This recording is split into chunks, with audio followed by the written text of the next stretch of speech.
हरि ओम्। आपादमौलिपर्यन्तं गुरूणाम् आकृतिं स्मरेत् तेन विघ्नाः प्रणश्यन्ति सिद्धन्ति च मनोरथाः। श्रीगुरुभ्यो नमः। परमगुरुभ्यो नमः। श्रीमदानन्दतीर्थभगवत्पादाचार्यगुरुभ्यो नमः। मन्मनोभीष्टवरदं सर्वाभीष्टफलप्रदं पुरन्दरगुरुं वन्दे दासश्रेष्ठं दयानिधिं विद्याविनयसम्पन्नान् शान्तादिगुणप्रमेतान् सशास्त्रप्रवचनासक्तान् एलिमिलार्यान् गुरून् भजे। पृथ्वीमण्डलमध्यस्याः पूर्णबोधमतानुगाः वैष्णवाः विष्णुहृदयाः तान् नमस्ये गुरुर्मम। हरिः ओम्। श्रीशापाहि अनन्तकोटिब्रह्माण्डनायकाय ಎಂಬುದು ಶ್ರೀ ಪುರಂದರದಾಸರು ರಚಿಸಿದ ಭವ್ಯ ಗ್ರಂಥ. 180 ಗದ್ಯಗಳು ಶಾಸ್ತ್ರ ಪ್ರಮೇಯಗಳಾಗಿದೆ. ನಾವು 82 ಗದ್ಯದಿಂದ 92 ಗದ್ಯದವರೆಗೆ ನೋಡುತ್ತಿದ್ದೆವು. ಅಕ್ರೂರ ವರದ, ಅಂಬರೀಷ ವರದ, ನಾರದ ವರದ, ಪ್ರಹ್ಲಾದ ವರದ, ಗಜೇಂದ್ರ ವರದ, ಮುಚುಕುಂದ ವರದ, ಧ್ರುವ ವರದ, ವಿಭೀಷಣ ವರದ, ಪುಂಡರೀಕ ವರದ ಮತ್ತು ಪರಾಶರ ವರದ. ಈ 10 ಜನ ವರದರನ್ನು ಶ್ರೀ ಪುರಂದರದಾಸರು ಚಿಂತಿಸುವ ಮೂಲಕ ಜೀವಗಣಾಃ ಹರೇರನುಚರಾಃ ನೀಚೋಚ್ಚ ಭಾವಂ ಗತಾಃ ಎಂಬುದನ್ನು ತಿಳಿಸುತ್ತಿದ್ದಾರೆ. ಜೀವರ ಪ್ರಕರಣದಲ್ಲಿ ಮುಖ್ಯವಾಗಿ ನಾವು ತಿಳಿಯಬೇಕಾದದ್ದು ತಾರತಮ್ಯ. ಜೀವರು ಒಂದು ಚೇತನ, ಚೇತನ ಭಗವಂತನು ಚೇತನಾಗಿದ್ದಾನಲ್ಲ, ಅವನೊಂದು ತಾರತಮ್ಯವಿದೆಯೇ ಅಂದರೆ ನೇಹ ನಾನಾಸ್ತಿ ಕಿಂಚನ.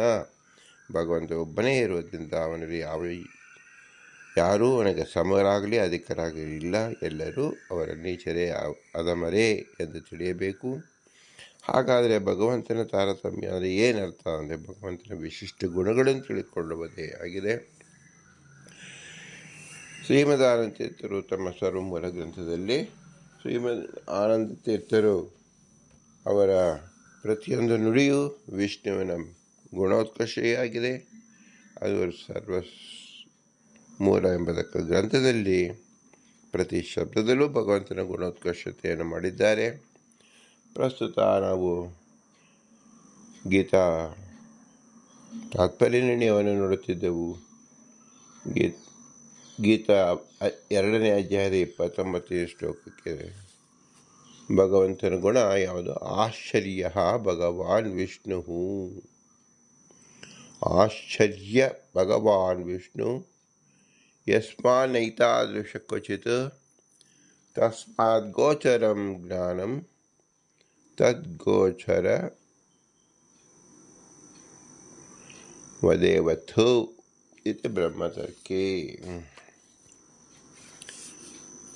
ನಾವು ಚೇತನನ್ನು ನೋಡಿದ್ದೇವೆ, ಚೇತನಲ್ಲಿ ಸಾಧಾರಣ ಧರ್ಮವನ್ನು ನೋಡುತ್ತೇವೆ. ಅದರಂತೆ ಭಗವಂತನು ಸಾಧಾರಣ ಚೇತನೇನು ಅಂದರೆ ಭಗವಂತನಿರ್ತಕ್ಕಂಥ ಪ್ರತಿಯೊಂದು ಗುಣವೂ ಆಶ್ಚರ್ಯಕರವಾಗಿದೆ.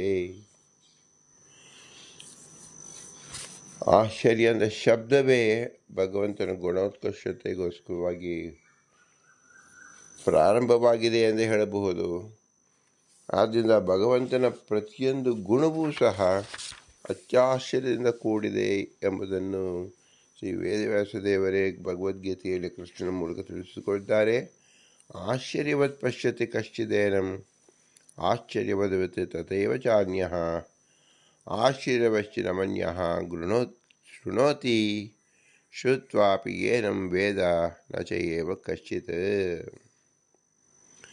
ಸಾತ್ವಿಕ ಚೇತನ ಭಗವಂತನನ್ನು ಸರ್ವಸ್ವತಂತ್ರ, ಅವನ ಹೊರತು ಬೇರೆ ಇನ್ಯಾರೂ ಇಲ್ಲ ಎಂದು ತಿಳಿಯುತ್ತಾರೆ. ಹಾಗೆ ಹೇಳುತ್ತಾನೆ, ಹಾಗೆ ಕೇಳಿ ತಿಳಿಯುತ್ತಾನೆ.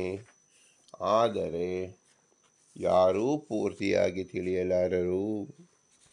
ಪ್ರತಿಬಿಂಬನಾದ ಜೀವನನ್ನೇ ಸರಿಯಾಗಿ ತಿಳಿಯುವರು ದುರ್ಲಭ. ಎಂದ ಮೇಲೆ ಅವ್ಯಕ್ತನಾದ ಬಿಂಬನಾದ ಸರ್ವಸ್ವತಂತ್ರನಾದ ಭಗವಂತನ ಮಹಿಮೆ ಇಷ್ಟು ಅಷ್ಟು ಅಲ್ಲ, ಅನಂತ. ಅದನ್ನು ತಿಳಿಯಲು ಸಾಧ್ಯವೇ ಇಲ್ಲ ಎಂಬುದನ್ನು ಹೇಳಿದ್ದಾರೆ. ಆದ್ದರಿಂದ ಆ ಶಬ್ದ ಆಶ್ಚರ್ಯ ಎಂಬ ಶಬ್ದವಿದೆ. ಅದನ್ನು ಶ್ರೀಮದಾನಂದ ತೀರ್ಥರು ತಮ್ಮ ಭಾಷ್ಯದಲ್ಲಿ ತಿಳಿಸುತ್ತಾರಿದ್ದರೆ, ದೇಹಯೋಗ ವಿಯೋಗಸ್ಯ ನಿಯತತ್ವಾತ್ ಆತ್ಮನಸ್ಯ ಈಶ್ವರ ಸ್ವರೂಪತ್ವಾತ್ ಸರ್ವತಾ ಅನಾಶಾತ್ ನ ಶೋಕಃ ಕಾರ್ಯಃ ಇತಿ ಉಪಸಂಹರ್ತುಃ ಐಶ್ವರ್ಯ ಸಾಮರ್ಥ್ಯಂ ಪುನರ್ದರ್ಶಯತಿ ಆಶ್ಚರ್ಯವದಿತಿ ದುರ್ಲಭತ್ವೇನ ಇತ್ಯರ್ಥಂ ತದ್ವಾಶ್ಚರ್ಯಂ ಲೋಕೆ ದುರ್ಬಲೋಪಿ ಈಶ್ವರಸ್ವರೂಪತ್ವಾತ್ ಸೂಕ್ಷ್ಮತ್ವಾತ್ ಚ ಆತ್ಮನಃ ತದ್ದೃಷ್ಟಾಃ. ಭಗವಂತನ ಸ್ವರೂಪವನ್ನು ತಿಳಿದವನು ದುರ್ಲಭನಾದುದರಿಂದ ಆಶ್ಚರ್ಯವತ್ ಎನಿಸಿಕೊಳ್ಳುತ್ತಾನೆ. ಜೀವನು ಈಶ್ವರ ಪ್ರತಿಬಿಂಬ ಮತ್ತು ಅತಿ ಸೂಕ್ಷ್ಮ ಇಂತಹವನ ನಿಜ ರೂಪವನ್ನು ಬಲ್ಲವರೇ ದುರ್ಲಭರು. ಆಶ್ಚರ್ಯ ಶಬ್ದಕ್ಕೆ ದುರ್ಲಭ, ಅಪರೂಪ ಎಂದ ಅರ್ಥ. ಭಗವಂತನ ಪ್ರತಿಯೊಂದು ಕಾರ್ಯವೂ ಪ್ರತಿಯೊಂದು ಗುಣವೂ ಆಶ್ಚರ್ಯತಮವಾಗಿದೆ. ಭಗವಂತನ ಯಾವುದೇ ಒಂದು ಗುಣವನ್ನು ನಾವು ಚಿಂತನೆ ಮಾಡುವಾಗ ಮೊಟ್ಟ ಮೊದಲಿಗೆ ಸಾಕಲ್ಯನ ನಾವು ಚಿಂತನೆ ಮಾಡೋಕ್ಕೆ ಸಾಧ್ಯವಿಲ್ಲ ಮತ್ತು ಲೋಕವಿರುದ್ಧವಾಗಿರುತ್ತೆ. ಅದನ್ನು ತಿಳಿದುಕೊಳ್ಳುತ್ತಾ ಇಡೀ ಜನ್ಮವೇ ಕಳೆದರೂ ಇನ್ನೂ ಹೊಸದಾಗಿ ತಿಳಿಯುವಂತೆ ಹಿಂದೆ ನಾವು ಮೊಟ್ಟ ಮೊದಲಿನ ವಾಕ್ಯ ನೋಡುತ್ತಿದ್ದೇವೆಯೋ ಎಂಬಂತೆ ಭಾಸವಾಗುತ್ತೆ. ಆಶ್ಚರ್ಯ ಪ್ರತಿ ಕ್ಷಣದಲ್ಲೂ, ಪ್ರತಿ ಗುಣದಲ್ಲೂ, ಪ್ರತಿ ಕಾಲದಲ್ಲೂ, ಪ್ರತಿ ದೇಶದಲ್ಲೂ, ಪ್ರತಿ ರೂಪದಲ್ಲೂ ಕಾಣುತ್ತದೆ. ಆದ್ದರಿಂದ ದೇಹ ಯೋಗ ವಿಯೋಗ ಸನಿಗತತ್ವಾತ್ ಆತ್ಮನಶ್ಯ ಈಶ್ವರ ಸ್ವರೂಪತ್ವಾತ್ ಸರ್ವತಾ ಅನಾಶಾತ್. ಏನಂತಹ ವಿಶೇಷವಾದ ಕಾರ್ಯ ಭಗವಂತನಲ್ಲಿ ಅಂದರೆ ನ ಶೋಕಃ ಕಾರ್ಯಃ ಇತ್ಯ ಉಪಸಂಹರ್ತುಃ ಐಶ್ವರ್ಯ ಸಾಮರ್ಥ್ಯಾತ್ ಪುನರ್ದರ್ಶಯತಿ ಆಶ್ಚರ್ಯವದಿತಿ. ಯಾವುದೇ ಒಂದು ಗುಣವನ್ನು ತಿಳಿದುಕೊಂಡರೆ, ಒಂದು ಅಂಕವನ್ನು ತಿಳಿದುಕೊಂಡರೆ ಇಷ್ಟೇನು ಅಂದರೆ ಸಾಧ್ಯವೇ ಇಲ್ಲ. ಬಗೆದಷ್ಟು ಬರುತ್ತದೆ ಹೋಗುತ್ತೆ, ತಿಳಿದಷ್ಟು ತಿಳಿಯದೇ ಇರತಕ್ಕಂಥ ಭಾಗವೇ ನಮಗೆ ತಿಳಿಯುತ್ತಾ ಹೋಗುತ್ತೆ. ಮೊಟ್ಟ ಮೊದಲು ತಿಳಿದ ಜ್ಞಾನ, ಮರುದಿನ ತಿಳಿದ ಜ್ಞಾನ, ಹೀಗೆ 100 ವರ್ಷ ನಾವು ತಿಳಿದರೂ ಸಹ ನಾವು ಅಗದೆದ್ದು ರಾಶಿಯಾಗಿ ಹೊರಗೆ ಬಂದರೂ ಸಹ ಇನ್ನೂ ನಮಗೆ ಮೂಲವೇ ಸಿಗುವುದಿಲ್ಲ. ಆದ್ದರಿಂದ ಇದನ್ನು ಆಶ್ಚರ್ಯ ಎಂದು ನಾವು ಒಂದೇ ಶಬ್ದದಲ್ಲಿ ಹೇಳುತ್ತೇವೆ. ಇದನ್ನು ಶ್ರೀಮದಾನಂದ ತೀರ್ಥರು ತಮ್ಮ ಅತಿಶಯ ಆನಂದವನ್ನು ವ್ಯಕ್ತಪಡಿಸುತ್ತಾರೆ. ಕಿಂ ತರ್ಹಿ ಆಶ್ಚರ್ಯೋ ಭಗವಾನ್ ಇತ್ಯಹ ಆಶ್ಚರ್ಯವದಿತಿ. ಏನಪ್ಪ ಆಶ್ಚರ್ಯ ಅಂದರೆ ಏನರ್ಥ? ಆಶ್ಚರ್ಯಮೇವ ಸಂತಮೇನಂ ಆಶ್ಚರ್ಯವತ್ ಪಶ್ಯತಿ ನ ಪುನಃ ನಾಶ್ಚರ್ಯಂ ಗಗನಂ ಗಗನಾಕಾರಂ ಸಾಗರಂ ಸಾಗರೋಪಮಂ ಇತ್ಯಾದಿವತ್ ಆಶ್ಚರ್ಯೋ ಭಗವಾನ್ ವಿಷ್ಣು ಯಸ್ಮಾನ್ ಏತಾದೃಶಂ ಕ್ವಚಿತ್ ತಸ್ಮಾತ್ ತದ್ಗೋಚರಂ ಜ್ಞಾನಂ ತದ್ಗೋಚರವದೇವತು ಇತಿ ಬ್ರಹ್ಮತರ್ಕೆ. ಅನಾಶ್ಚರ್ಯವದಪಿ ಅಸುರಾದಯಃ ಪಶ್ಯಂತಿ ಇತಿ ಕಶ್ಚಿದಿತಿ ವಿಶೇಷಣಂ ಆಶ್ಚರ್ಯವತ್ ಪಶ್ಯತಿ. ಭಗವಂತನೇ ಆಶ್ಚರ್ಯನೂ, ಭಗವಂತನೇ ಸ್ವತಂತ್ರನು. ಸ್ವತಂತ್ರದ ಭಗವಂತನು ಆಶ್ಚರ್ಯವತ್ ಸ್ವತಂತ್ರವಾದ ತನ್ನಂತೆಯೇ ಇರುವನು. ಬೇರೆ ಯಾರೂ ಸ್ವತಂತ್ರರಾದವರು ಇಲ್ಲ. ಇದನ್ನು ನಾವು ಹೇಗೆ ತಿಳಿದುಕೊಳ್ಳುವುದು? ಕೇವಲ ಆಗಮದಿಂದ ತಿಳಿದುಕೊಳ್ಳಬೇಕು. ಶ್ರೀಮದಾನಂದ ತೀರ್ಥರು ಪ್ರತ್ಯಕ್ಷವಾಗಿ ಕಂಡು ನುಡಿದ ವಾಕ್ಯವಾಗಿದೆ. ವೇದವ್ಯಾಸರು ಪುರಾಣಗಳಲ್ಲಿ ಹೇಳಿದ್ದಾರೆ. ಅದನ್ನು ಸಾಕ್ಷಾತ್ಕರಿಸಿಕೊಂಡವರು ಶ್ರೀಮದಾನಂದ ತೀರ್ಥರು. ಆದ್ದರಿಂದ ಅವರು ಹೇಳುವ ಪ್ರತಿಯೊಂದು ಅಕ್ಷರವೂ, ಪ್ರತಿಯೊಂದು ಶಬ್ದವೂ ನಮಗೆ ಅತಿ ಅಮೂಲ್ಯವಾಗಿದೆ. ಸ್ವತಂತ್ರವಾದ ಭಗವಂತ ಆಶ್ಚರ್ಯವತ್ತು ಸ್ವತಂತ್ರವಾದ ತನ್ನಂತೆಯೇ ಇರುವನು. ಬೇರೆ ಯಾರೂ ಸ್ವತಂತ್ರರಾದರೂ ಇಲ್ಲ ಅಂತ ಹೇಳಿದಾಗ ಇಡೀ ಬ್ರಹ್ಮಾಂಡದಲ್ಲಿರತಕ್ಕಂಥ ಸಮಸ್ತ ಜೀವನ ಯೋಗ್ಯತೆಯೂ ಶ್ರೀಮದಾನಂದ ತೀರ್ಥ ತಿಳಿದಿದೆ. ಅವರು ಈ ಲೋಕದಲ್ಲಿ ಯಾರೂ ಇಲ್ಲ ಅಂತ ಹೇಳಿದಾಗ ಅದವರು ತೂಕ ಮಾಡಿ, ಅಳತೆ ಮಾಡಿ, ಎಲ್ಲರನ್ನೂ ಪರೀಕ್ಷಿಸಿ ಹೇಳಿದ ಮಾತಾಗಿರುತ್ತದೆ. ನಮಗೆ 10,000 ಜನ ಪರಿಚಯ ಇರಬಹುದು, 100 ಜನರ ಹೆಸರು ಗೊತ್ತಿರಬಹುದು, 1000 ಜನ ನೋಡಿರಬಹುದು. ಆದರೆ ಅನಂತ ಅನಂತ ಅನಂತ ಸಂಖ್ಯೆಯಲ್ಲಿ ನೋಡಿರ್ತಕ್ಕಂಥವರು, ಇಡೀ ಬ್ರಹ್ಮಾಂಡವನ್ನು ಸೃಷ್ಟಿ ಮಾಡಿರ್ತಕ್ಕಂಥ ಬ್ರಹ್ಮನೇ ದೇವರೇ, ವಾಯುದೇವರಾದ್ದರಿಂದ ಅವರೇ ನಮ್ಮ ಶ್ರೀಮದಾನಂದ ತೀರ್ಥರಾದ್ದರಿಂದ ಇಡೀ ಬ್ರಹ್ಮಾಂಡದ ಪ್ರತಿ ಕಣ ಕಣದ ಜ್ಞಾನವು ಬ್ರಹ್ಮದೇವರಿಗೆ ತಿಳಿದಿದೆ, ರುಜಗಣಸ್ಥರಾದ ವಾಯುದೇವರಿಗೆ ತಿಳಿದಿದೆ. ಅವರು ಹೇಳತಕ್ಕಂಥದ್ದೇನು? ಆಶ್ಚರ್ಯವಾದ ಪಶ್ಯತಿ, ಇದಾಗುವುದು ಆಶ್ಚರ್ಯವಲ್ಲ, ಭಗವಂತ ಆಶ್ಚರ್ಯವಾಗಿದ್ದಾನೆ. ಇದೆಲ್ಲವೂ ನಮಗೆ ಕಣ್ಣಿಗೆ ಕಾಣುತ್ತೆ, ಆದರೆ ಭಗವಂತ ಕಾಣದೇ ಆಶ್ಚರ್ಯ ಗುಣ ಆನಂದ ಗುಣದಿಂದ ಹೊಂದಿದ್ದಾನೆ ಅಂತ ಶ್ರೀಮದಾನಂದ ತೀರ್ಥರು ತಿಳಿಸುತ್ತಾರೆ.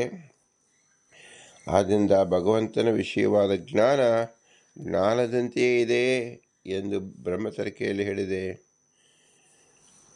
ಆಕಾಶ ಆಕಾಶದಂತೆ, ಸಾಗರ ಸಾಗರದಂತೆ ಎಂದು ಶ್ಲೋಕದಲ್ಲಿ ಕಶ್ಚಿತ್ ಎಂಬ ವಿಶೇಷಣದಿಂದ ಸಾತ್ವಿಕರಾದ ಕೆಲವರೇ ಭಗವಂತನನ್ನು ಆಶ್ಚರ್ಯ ಅಂದರೆ ಸ್ವತಂತ್ರ ಎಂದು ತಿಳಿಯುತ್ತಾರೆ ಎಂಬುದನ್ನು ತಿಳಿಸಲು ಕಶ್ಚಿತ್ ಎಂಬ ಶಬ್ದವನ್ನು ತಿಳಿಸಿದ್ದಾರೆ.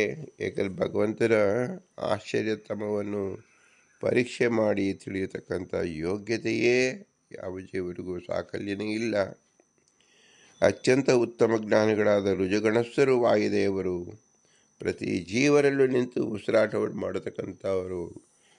ಜಡ ಪದಾರ್ಥವಾಗಲಿ ಚೇತನ ಪದಾರ್ಥವಾಗಲಿ ಪಶು ಪಕ್ಷಿ ಪ್ರಾಣಿಗಳಾಗಲಿ ಅಲ್ಲಿ ವಾಯುದೇವರ ಸನ್ನಿಧಾನವಿರುತ್ತದೆ. ಅವರು ಹೇಳ್ತಕ್ಕಂಥ ಮಾತು ಬಹಳ ಬೆಲೆಯುಳ್ಳಂತು. ಅವರು ಹೇಳ್ತಕ್ಕಂಥ ಶಬ್ದ ಏನು? ಎಲ್ಲ ಪದಾರ್ಥವು ಜಡಪ್ರಾಯದಂತೆ ಇದೆ, ಆದರೆ ಪರಮಚೇತನದ ಭಗವಂತ ಆಶ್ಚರ್ಯವಂತ. ಅವನನ್ನು ಯಾವ ರೀತಿಯಲ್ಲಿ ವರ್ಣನೆ ಮಾಡೋಕ್ಕೂ ಸಾಧ್ಯವಿಲ್ಲ, ಅತಿ ಆಶ್ಚರ್ಯಕರವಾಗಿದೆ ಎಂದು ತಿಳಿಸ್ತಾರೆ. ಆದ್ದರಿಂದ ಕಶ್ಚಿತ್ ಎಂಬ ಶಬ್ದ ಇಲ್ಲಿ ಉಪಯೋಗಿಸೋದ್ರಿಂದ ಇದು ಕೆಲವರಿಗೆ ಮಾತ್ರ ತಿಳಿಯುತ್ತದೆ ಈ ಶಬ್ದ. ಇನ್ನು ಅನಂತ ಜನಗಳಿಗೆ ಇದರ ಅರ್ಥವೇ ಆಗುವುದಿಲ್ಲ. ಭಗವಂತನ ಆಶ್ಚರ್ಯ ಏನು? ಆ ಶಬ್ದದ ಅರ್ಥವೇ ಆಗುವುದಿಲ್ಲ. ಉದಾಹರಣೆಗೆ ಅಸುರಾದಿಗಳು ಅನಾಶ್ಚರ್ಯ ಅಸ್ವತಂತ್ರ ಅಂತ ತಿಳಿಯುತ್ತಾರೆ. ಇದು ಅವರ ಹಣೆ ಬರಹ. ಭಗವಂತನಿಗೆ ಸ್ವತಂತ್ರನಾದ ಭಗವಂತ, ಆದರೆ ಅಸುರಾದಿಗಳು ಏನು ಮಾಡ್ತಾರೆ? ಸ್ವಾತಂತ್ರ್ಯವನ್ನೇ ಗಮನಕ್ಕೆ ಅವರಿಗೆ ತೆಗೆದುಕೊಳ್ಳೋದಿಲ್ಲ. ಇನ್ನು ಆಶ್ಚರ್ಯ ಹೇಗೆ ತಿಳಿದುಕೊಳ್ಳುತ್ತಾರೆ? ಅವರ ಜ್ಞಾನವೇ ಮಂದವಾಗಿರುತ್ತದೆ ಎಂದರ್ಥ. ಈ ಶ್ಲೋಕದ ಆಶ್ಚರ್ಯವತು ಎಂಬ ಪದದಲ್ಲಿ ವತಿ ಪ್ರತ್ಯಯದಿಂದ ಭಗವಂತನೊಬ್ಬನೇ ಸ್ವತಂತ್ರ ಎಂದು ತಿಳಿಯಬೇಕೆಂದು ಸೂಚಿಸಲಾಗಿದೆ. ಗೋವತು ಎಂದರೆ ಹಸುವಿನಂತೆ ಎಂದರ್ಥ. ಅದರಂತೆ ದೇವರಂತೆ ಸ್ವತಂತ್ರವಾದುದು ಇನ್ನೊಂದಿಲ್ಲ ಎಂಬುದನ್ನು ಒತ್ತಿ ಹೇಳಲು ವತಿ ಪ್ರತ್ಯಯ ಉಪಯೋಗಿಸಲಾಗಿದೆ. ಆಶ್ಚರ್ಯವತ್ ಪಶ್ಯತಿ ಎಂಬತಕ್ಕಂಥ ವೇದವ್ಯಾಸರ ವಾಕ್ಯ ಯಾಕೆ ಹೇಳಿದ್ರು ಅಂದರೆ, ಈ ಪ್ರತ್ಯಯ ಉಪಯೋಗಿಸುವುದರಿಂದ ಕೇವಲ ಭಗವಂತನಿಗೆ ಮಾತ್ರ ಇದು ಅನ್ವಯಿಸುತ್ತದೆ, ಇನ್ಯಾರಿಗೂ ಅನ್ವಯಿಸುವುದಿಲ್ಲ ಎಂಬ ಶಬ್ದವನ್ನು ಶಬ್ದ ಪ್ರಯೋಗದಿಂದಲೇ ತಿಳಿಸುತ್ತಾರೆ. ಸ್ವತಂತ್ರ ಅಂತ ಹೇಳಿದಾಗ ಆ ಸ್ವತಂತ್ರ ಎಲ್ಲರೂ ಸ್ವತಂತ್ರ ಅಂತ ಹೇಳುವುದಕ್ಕೆ ಸಾಧ್ಯವಿಲ್ಲ, ಒಬ್ಬ ಮಾತ್ರ ಆಗಬೇಕು. ಏಕ ಸ್ವರಾಟ್ ಅಂತ ಹೇಳುವಾಗ ಒಬ್ಬ ಮಾತ್ರ ಆಗಬೇಕು. ಅದರಂತೆ ವತ್ ಪ್ರತ್ಯಯವನ್ನು ತಿಳಿಸಿದಾಗ ಆಶ್ಚರ್ಯವತ್ ಅಂತ ಹೇಳಿದಾಗ ಭಗವಂತನಿಗೆ ಅನನ್ಯ ಲಕ್ಷಣವಾಗುತ್ತದೆ. ಬೇರೆ ಯಾವ ಜೀವರಲ್ಲೂ ಇದನ್ನು ಹೇಳಬಾರದು. ಇದೇ ನಮಗೆ ತಾರತಮ್ಯದಲ್ಲಿ ಮುಖ್ಯವಾಗಿ ತಿಳಿಯತಕ್ಕಂಥದ್ದು ಲಕ್ಷಣ. ಭಗವಂತನ ತಾರತಮ್ಯವಿಲ್ಲ ಎಂಬತಕ್ಕಂಥ ಹೇಗೆ ತಿಳಿಯಬಹುದು? ಭಗವಂತನೊಬ್ಬನೇ. ಭಗವಂತನ ಸಮಾನ ತೂಗಲು ಯಾರೂ ಇಲ್ಲ, ಅಧಿಕರಂತೂ ಇಲ್ಲವೇ ಇಲ್ಲ. ಎಲ್ಲರೂ ಅಧಮರೇ ಆಗಿದ್ದಾರೆ. ಅಧಮರಲ್ಲಿ ಅನಂತ ಗಣಗಳಿದೆ. ಅದೇ ಜೀವರ ತಾರತಮ್ಯ ಯೋಗ್ಯತೆ. ಅದರಲ್ಲೂ ಸಹ ಸಾತ್ವಿಕ ರಜಸ್ತಾಮಸರಿದ್ದಾರೆ. ಹೀಗೆ ಅವಾಂತರ ಅನಂತ ಪ್ರಭೇದಗಳು ಇದೆ. ಅವರೆಲ್ಲರೂ ಅಸ್ವತಂತ್ರರಾದ್ದರಿಂದ ಅಲ್ಲಿ ಆಶ್ಚರ್ಯ ಎಂಬತಕ್ಕಂಥದ್ದಿಲ್ಲ. ಭಗವಂತನು ಒಬ್ಬ ಆಶ್ಚರ್ಯದಂತೆ ಇದ್ದಾನೆ ಅಂತ ತಿಳಿಯಬೇಕು. ಜೀವಾತ್ಮನನ್ನು ಯಾರೂ ಉತ್ಪತ್ತಿ ನಾಶವಿಲ್ಲದ ಪರಮಾತ್ಮನ ಕಿಂಚಿತ್ ಸದೃಶನಾಗಿಯೂ ಅವನ ಅಧೀನನಾಗಿಯೂ ತಿಳಿಯುವನು. ಅಂತಹವನು ಆಶ್ಚರ್ಯವತು, ಆಶ್ಚರ್ಯವೇ ಸರಿ. ನಮ್ಮನ್ನೇ ನಾವು ಸರಿಯಾಗಿ ತಿಳಿದಂತೆ ಮಾಡಿರುವ ಪರಮಾತ್ಮನ ಸಾಮರ್ಥ್ಯವನ್ನು ಏನೆಂದು ಹೇಳಬೇಕು? ಇದು ಸಹ ಆಶ್ಚರ್ಯವತ್ ಪಶ್ಯತಿ. ಆಶ್ಚರ್ಯಗುಣ. ಏನು ಆಶ್ಚರ್ಯಗುಣ? ಭಗವಂತನ ಜ್ಞಾನದ ಚಿಲುಮೆ. ಆ ಜ್ಞಾನ ಜೀವರಲ್ಲೂ ಇದೆಯಲ್ಲ, ಅದರಂತೆ ತಿಳಿಯುತ್ತಾರೆ ಅನ್ನೋದೇ ಇಲ್ಲ. ಭಗವಂತನ ಜ್ಞಾನ ಅಪಾರವಾದದ್ದು, ಜೀವರ ಜ್ಞಾನ ಅತ್ಯಲ್ಪವಾದದ್ದು. ಆದ್ದರಿಂದ ಈ ಜೀವ ತನ್ನನ್ನು ತಾನೇ ತಿಳಿಯೋದಕ್ಕೆ ಸಾಧ್ಯವಿಲ್ಲ. ಅದಕ್ಕೆ ಅನೇಕ ಜನ್ಮದ ಸಾಹಸ ಪಡಬೇಕು, ಶಿಷ್ಟಾಚಾರದಿಂದ ಕೂಡಿರಬೇಕು, ವೇದ ಶ್ರವಣ ಮಾಡಬೇಕು. ಇದೆಲ್ಲವೂ ಮಾಡಿದರೆ ಮಾತ್ರ ತನ್ನಲ್ಲಿರುವ ಅಲ್ಪಜ್ಞಾನ ತಿಳಿಯಲಿಕ್ಕೆ ಸಾಮರ್ಥ್ಯ ಬರುತ್ತದೆ. ಆದರೆ ಭಗವಂತ ಅನಂತ ಗುಣಗಳಿಂದ ತುಂಬಿದ್ದಾನೆ. ಇದೇ ಆಶ್ಚರ್ಯ, ಮೊಟ್ಟ ಮೊದಲನೇ ಆಶ್ಚರ್ಯ. ಹಾಗಾದರೆ ಭಗವಂತ ಎಂದಿಗಾದರೂ ತನ್ನ ಕಿಂಚಿತ್ ಗುಣವನ್ನು ಜೀವರಿಗೂ ಕೊಟ್ಟು ತನ್ನಂತೆ ಮಾಡಬಲ್ಲನೋ? ಎಂದಿಗೂ ಸಾಧ್ಯವಿಲ್ಲ. ಯಾಕೆ ಮಾಡುವುದಿಲ್ಲ ಎಂದರೆ ಜೀವನ ಯೋಗ್ಯತೆಯೇ ಇಲ್ಲ. ನಾವು 1 ಗ್ರಾಮ್ 2 ಗ್ರಾಮ್ ಹಾಕತಕ್ಕಂಥ ಚೀಲದಲ್ಲಿ 1 ಟನ್ 10 ಟನ್ 100 ಟನ್ನನ್ನು ಹೇಗೆ ಸೇರಿಸಬಹುದು? ಸಾಧ್ಯವಾಗುತ್ತದೆ. ಜೀವನ ಯೋಗ್ಯತೆಯೇ ಅಲ್ಪತ್ವ. ಆದ್ದರಿಂದ ಭಗವಂತನ ಗುಣಗಳು ಈ ಅಲ್ಪತ್ವ ಎಂಬತಕ್ಕಂಥದ್ರಲ್ಲಿ ಸೇರಿಯೇ ಇಲ್ಲ. ಜೀವನ ಯೋಗ್ಯತೆ, ಎಲ್ಲ ಜೀವನ ಯೋಗ್ಯತೆಯೂ ಸೇರಿ ಒಂದೇ ಪದದಲ್ಲಿ ವರ್ಣಿಸಬಹುದಾದರೆ ಅಲ್ಪತ್ವ ಎಂಬತಕ್ಕಂಥದ್ದು. ಭಗವಂತನ ಯಾವುದೇ ಗುಣವನ್ನು ನೋಡಿದ್ರೂ ಪೂರ್ಣತ್ವ ಎಂಬತಕ್ಕಂಥದ್ದು. ಅಲ್ಪತ್ವ ಮತ್ತು ಪೂರ್ಣತ್ವ ಎಂಬತಕ್ಕಂಥದ್ದು ಅಜಗಜಾಂತರ. ದೂರವಿರುತ್ತದೆ, ಅದೇ ಅಂತರವಿರುತ್ತದೆ, ವ್ಯತ್ಯಾಸವಿರುತ್ತದೆ. ಆದ್ದರಿಂದ ಎಂದು ಭಗವಂತನನ್ನು ಜೀವನ ಸಮವಾಗಿ ನಾವು ನೋಡಬಾರದು. ಜೀವನದಿಂದ ಭಿನ್ನನಾಗಿದ್ದಾನೆ ಅಂತ ತಿಳಿಯಬೇಕು. ಭಗವಂತ ಉತ್ಕೃಷ್ಟನಾಗಿದ್ದಾನೆ ಅಂತ ತಿಳಿಯಬೇಕು. ಇದು ಈ ಲೋಕದಲ್ಲಿಲ್ಲ, ಮೋಕ್ಷದಲ್ಲಿಯೂ ಅಷ್ಟೇ. ಸದಾಕಾಲ ಸರ್ವೇಶ್ವರನಾದ ಭಗವಂತ ಪೂರ್ಣ ತೃಪ್ತನಾಗಿ ಪ್ರತ್ಯೇಕವಾಗಿಯೇ ಇರುತ್ತಾನೆ, ಅವ್ಯಯನಾಗಿರುತ್ತಾನೆ. ಯಾರ ಬಂಧವನ್ನು ಅವನು ಹಚ್ಚಿಸಿಕೊಳ್ಳುವುದಿಲ್ಲ. ನಿರ್ಲಿಪ್ತನಾಗಿರುತ್ತಾನೆ, ಯಾವುದರ ಜೊತೆಯಲ್ಲೂ ಅಂಟಿಕೊಂಡಿರುವುದಿಲ್ಲ. ಆದರೂ ಅವನಿಲ್ಲದೆ ಯಾವ ಪದಾರ್ಥವೂ ಇರಲಿಕ್ಕೆ ಸಾಧ್ಯವಿಲ್ಲ. ಆದ್ದರಿಂದ ಎಲ್ಲಕ್ಕೂ ಆಶ್ರಯನಾಗಿದ್ದಾನೆ. ಆಶ್ರಯನಾಗಿದ್ದರೂ ಸಹ ಮಮತಾ ಎಂಬುದು ಇಲ್ಲ. ಇದೆಲ್ಲವೂ ದೋಷಪೂರಿತವಾದಂಥ ಮಮತಾದ ದೋಷಗಳು ಜೀವನದಲ್ಲಿ ಇದೆ ಹೊರತು ಭಗವಂತನಲ್ಲಿ ಯಾವ ದೋಷವೂ ಇಲ್ಲ. ಆದ್ದರಿಂದ ಭಗವಂತ ಸರ್ವ ದೋಷ ದೂರತ್ವ ಮತ್ತು ಸರ್ವಗುಣ ಪರಿಪೂರ್ಣತ್ವ ಎಂಬುದನ್ನು ಸ್ವತಂತ್ರತಾ ಶಕ್ತಿಯಿಂದ ತಿಳಿಬೇಕು. ಇದೇ ಆಶ್ಚರ್ಯ. ಇಡೀ ಬ್ರಹ್ಮಾಂಡದಲ್ಲಾಗಲಿ ಹೊರಗಾಗಲಿ ಆಶ್ಚರ್ಯ ಪದ ನಾವು ಹೇಳಬಹುದಾದರೆ ಕೇವಲ ಭಗವಂತನಿಗೆ. ಅದನ್ನು ಶ್ರೀ ವೇದವ್ಯಾಸ ದೇವರು ಭಗವದ್ಗೀತೆಯಲ್ಲಿ ಸ್ಪಷ್ಟವಾಗಿ ತಿಳಿಸಿಬಿಟ್ಟಿದ್ದಾರೆ. ಆಶ್ಚರ್ಯವತ್ ಪಶ್ಯತಿ ಕಶ್ಚಿದೇನಂ ಆಶ್ಚರ್ಯವದ್ವದತಿ ತಥೈವ ಚಾನ್ಯಃ ಆಶ್ಚರ್ಯವಶ್ ನ ಮನ್ಯಃ ಶೃಣೋತಿ ಶ್ರುತ್ಯಾಪಿ ಏವಂ ವೇದ ನ ಚ ಏವ ಕಶ್ಚಿತ್. ಇಂತಹ ಅಮೂಲ್ಯವಾದ ಗುಣವನ್ನು ಚಿಂತನೆ ಮಾಡುವುದರ ಮೂಲಕ ಸರ್ವಮೂಲ ಗ್ರಂಥದಲ್ಲಿ ಶ್ರೀಮದಾನಂದ ತೀರ್ಥರು ಭಗವಂತನ ಪಾರಮ್ಯತೆಯನ್ನು ತಿಳಿಸಲು ಪ್ರಯತ್ನಪಟ್ಟಿದ್ದಾರೆ. ನಾವು ಅದನ್ನು ತಿಳಿಯಬೇಕು. ನಾವು ಅನಂತ ಜನ್ಮದಲ್ಲಿ ತಿಳಿದರೂ ಭಗವಂತನ ಒಂದು ಗುಣವನ್ನು ನಾವು ಸರಿಯಾಗಿ ತಿಳ್ಕೊಳ್ಳೋಕೆ ಯೋಗ್ಯತೆ ಇಲ್ಲ. ಭಗವಂತ ಗಗನಂ ಗಗನಾಕಾರಂ ಸಾಗರಂ ಸಾಗರೋಪಮಂ ಇತ್ಯಾದಿವತ್ತು ಆಶ್ಚರ್ಯ ಭಗವಾನ್ ವಿಷ್ಣು ಯಸ್ಮಾನ್ ಏತಾದೃಶಂ ಕ್ವಚಿತ್. ಭಗವಂತನಂತೆ ಯಾರೂ ಸಾಧ್ಯವಿಲ್ಲ. ಅವನ ಸೃಷ್ಟಿಯಲ್ಲಿ ಆಕಾಶವಿದೆ, ಅವನ ಸೃಷ್ಟಿಯಲ್ಲಿ ಸಾಗರವಿದೆ. ಆಕಾಶಕ್ಕೆ ಆಕಾಶವೇ ಸದೃಶ, ಸಾಗರಕ್ಕೆ ಸಾಗರವೇ ಸದೃಶ. ಇದು ನಾವು ಅವನ ಸೃಷ್ಟಿಯಲ್ಲಿ ಕಾಣುವ ಪದಾರ್ಥವಾಗಿದೆ. ಈ ಸೃಷ್ಟಿ ಮಾಡಿದ ಭಗವಂತ ಹೇಗಿರುತ್ತಾನೆ? ಮತ್ತೇನು ಆಶ್ಚರ್ಯ! ಅವನಿಗೆ ಅವನೇ ಸಮಾನವಾಗಿರುತ್ತಾನೆ ಮತ್ತು ಸದೃಶನಾಗಿರುತ್ತಾನೆ ಎಂಬುದನ್ನು ತಿಳಿಯಬೇಕು. ಇದನ್ನು ಆಶ್ಚರ್ಯ ಪದದಿಂದ ತಿಳಿಸಬೇಕು ಅಂತ ಹೇಳಿ ಶ್ರೀಮದಾನಂದ ತೀರ್ಥರು ಭಾಷ್ಯದಲ್ಲಿ ತಿಳಿಸಿದ್ದಾರೆ. ಇಂತಹ ಅಮೋಘವಾದ ಗುಣವನ್ನು ತಿಳಿಸಿದ ಶ್ರೀ ಪುರಂದರದಾಸರು 10 ಜನ ವರದರನ್ನು ಆರಿಸಿಕೊಂಡು ಭಗವಂತನ ಗುಣವನ್ನು ಆಶ್ಚರ್ಯವಾಗಿ ಕೊಂಡಾಡಿದ್ದಾರೆ. ಪ್ರತಿಯೊಬ್ಬ ಭಕ್ತರು ಭಗವಂತನ ಆರಾಧನೆಯ ವಿಷಯದಲ್ಲೂ ಆಶ್ಚರ್ಯವಿದೆ. ಅವರ ಚರಿತ್ರೆಯಲ್ಲಿ ನಾವು ನೋಡುವಾಗ ಅಕ್ರೂರನ ಚರಿತ್ರೆ, ಅಂಬರೀಷನ ಚರಿತ್ರೆ, ನಾರದರ ಚರಿತ್ರೆಯಲ್ಲೂ ಪ್ರತಿಯೊಬ್ಬರ ಚರಿತ್ರೆಯಲ್ಲೂ ಭಗವಂತನ ಗುಣದ ಉತ್ಕರ್ಷತೆಯನ್ನು ನಾವು ಕಾಣುತ್ತೇವೆ. ಎಲ್ಲ ಕಡೆ ಭಗವಂತನ ಆಶ್ಚರ್ಯವಾಗಿರುತ್ತಾನೆ. ಒಟ್ಟಿನಲ್ಲಿ ಆಶ್ಚರ್ಯ ಅಂದರೆ ಏನು ಅಂದರೆ ಯಾವ ಕಾಲಕ್ಕೂ ನಮ್ಮ ಉತ್ಸಾಹವನ್ನು ಕುಂದು ಆಗದೆ ಇನ್ನೂ ಹೆಚ್ಚಿಸಿಕೊಳ್ಳುತ್ತಾ ತಿಳಿಯುತ್ತಾ ಹೋದರೂ ಇನ್ನೂ ಏನೂ ತಿಳಿದೇ ಇಲ್ಲ ಎಂಬಂತೆ ಆಗುವುದೇ ಆಶ್ಚರ್ಯ.